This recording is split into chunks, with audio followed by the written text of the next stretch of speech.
guys, hello everyone. In this video we are going to see about the division tricks. So this trick can't be used for all the numbers. As usual, we have some conditions to apply these shortcuts. So the first condition, the dividend should be 3-digit number.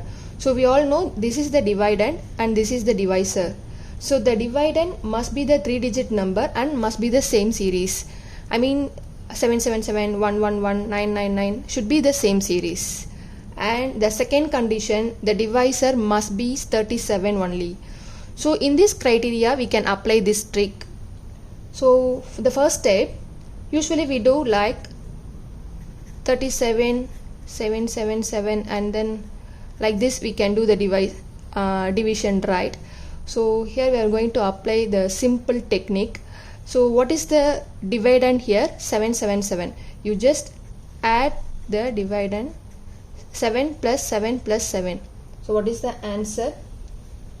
21. So that's all. This is the answer for the 777 divided by 37 is equal to 21. That's it. We can try for a second sum. So here the dividend is the 3-digit number and it must be the same series. So here 111. You just add 1 plus 1 plus 1 is equal to 3. That's all. And then here 9 plus 9 plus 9 is equal to 27. Yeah, that's it. Hope you learned this interesting division trick. If you are new here, kindly check out all of the videos, and if you found useful, subscribe the channel. Thank you.